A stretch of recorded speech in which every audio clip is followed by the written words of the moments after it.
Good evening and welcome to Wednesday's edition of the Regional News.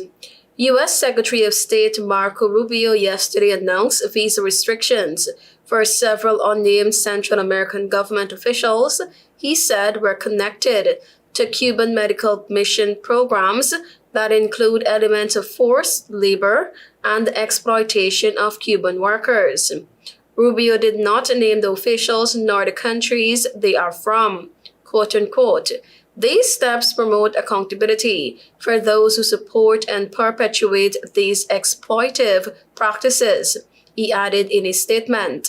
Havana has for decades rejected such accusations. Rubio in February expanded a visa restriction policy to target Cuban officials believed to be tied to a labor program that sends Cuban workers overseas, particularly healthcare workers. Cuba's health service generates major export earnings by sending doctors and health workers around the world.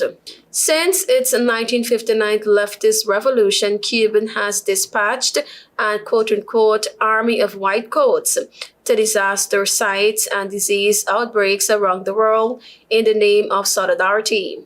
In the last decade, they have fought cholera in Haiti and Ebola in West Africa.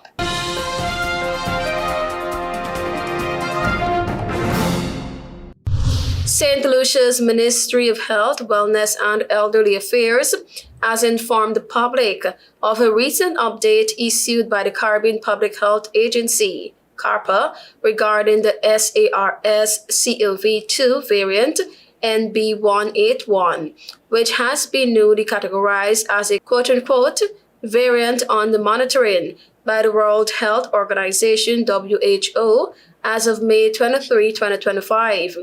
This classification signals that the variant is being closely observed to evaluate its characteristics and potential risk to health systems. According to WHO, between April 14 and May 11, 2025, over 91,583 COVID-19 cases were reported across 91 countries, marking a threefold increase globally.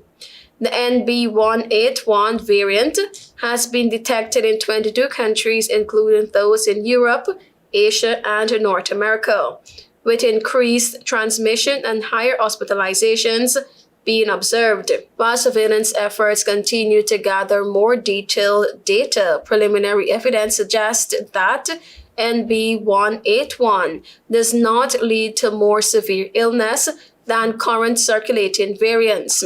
However, it is believed to be more transmissible, meaning it spreads more easily from person to person. At this time, the global and regional public health risk remains low, but continued vigilance is advised.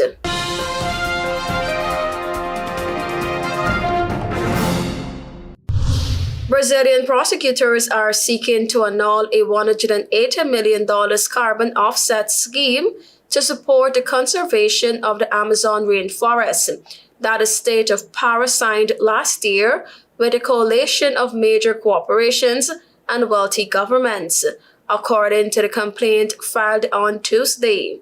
The lawsuit is a powerful blow to the government of Pará, the host of the next global climate summit, known as COP30, as well as the carbon credit industry as a whole, which had been trying to reposition itself after years of facing accusations of abuse and fraud. The state of Pará holds one of the most vulnerable sections of the Amazon rainforest, the world's largest.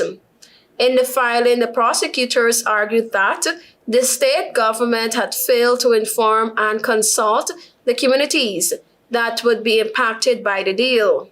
They also said Brazilian law doesn't allow for the pre-sale of carbon credits, which in this case represent the carbon locked away in trees that the project says it will keep from being knocked down. Thank you for watching. I am Tiana Cole.